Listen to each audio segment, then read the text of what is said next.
Okay, folks, this is an interesting one. The subject matter of this is a little bit disturbing when you think about the negativity that goes on. Really sad because people are miserable in this world, and some people seem to embrace misery. Maybe it's a coping, some kind of coping mechanism. But these little items that I've got speak of sad depression and somehow dealing with depression by embracing it, or some kind of feelings of evil feelings, and they sometimes somehow manage to embrace it. But it's understandable. When people are not happy, they've got to somehow cope with it. So let's see what these items are. They are badges with very negative kind of stuff, like fuck the world. I can't read that, but basically there's a lot of real negativity attached to these badges. But it's a way. I that's my opinion. My observation is it's a method of coping. When you deal with this sort of shit, it's a method of coping. It's not a very long term. It's not a very efficient way of coping, but it's a way of coping. That's how I see it. I could be wrong. I could have made the wrong assumptions, but a lot of people embrace this kind of aesthetic. And my observation is that it's a way of coping.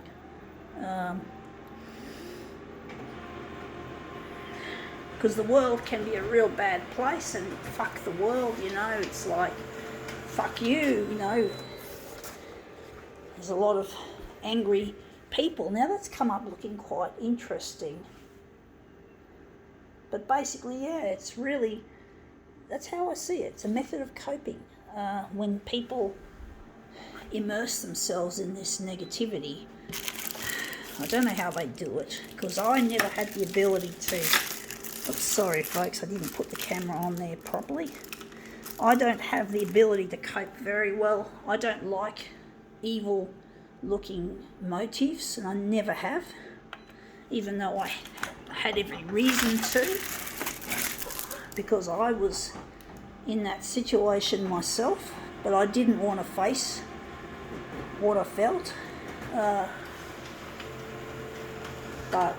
I wanted to believe that I could shrug it off. Now that looks interesting. It's not what I want though. But it's amazing how people can just immerse themselves in this culture or subculture. There's a lot of really intelligent people dealing with this kind of stress and anxiety and depression and shit. There's a lot of really, really smart and talented minds out there, folks. Make no mistake, they're not stupid. There's a lot of talented people. People, for example, who write self-published works called zines, Z-I-N-E-S, zines. So a lot of zine writers have these negativities, and they somehow put it into their zine work and use it as a part of their of what they're doing. So that's, and a lot of them I think do make badges. Like this is like the kind of thing zine writers would probably wear. But zine writing doesn't have to be negative, to be honest, folks, because one day I'd like to start getting into zine culture and maybe making positive zines to help others deal with their demons, so to speak. I'd like to help these people and get them recognised. Let their zine work shine. Let their zines shine in a world of negativity. I'm just wondering what I'm doing with this. This is not going as well as I want it to. I'm trying to decide which one I should use. Wonder if we're going to use that. And we're going to enlarge maybe a section. I don't know. I don't seem to be getting anywhere with this. I'm going to try another one. But basically, I want to help these people, see themselves and see a bright future instead of a bleak one. And I want to do something. And I'm with my future husband, Luigi. We're going to make a lot of good things happen. And basically, I'd like these people who write zines and similar underground culture get a footing and have a happy life instead of living under this cloud, this constant cloud of negativity that seems to be a part of the culture of zine writing. Seems, it doesn't have to be. And I want to make a difference to them. Of course, my future goal is to actually design photocopiers, to make artificially intelligent photocopiers that are good for the planet. So something that is helpful to our environment, because these photocopiers will be made to last 60 years instead of 5 years, and they'll be designed to be recycled.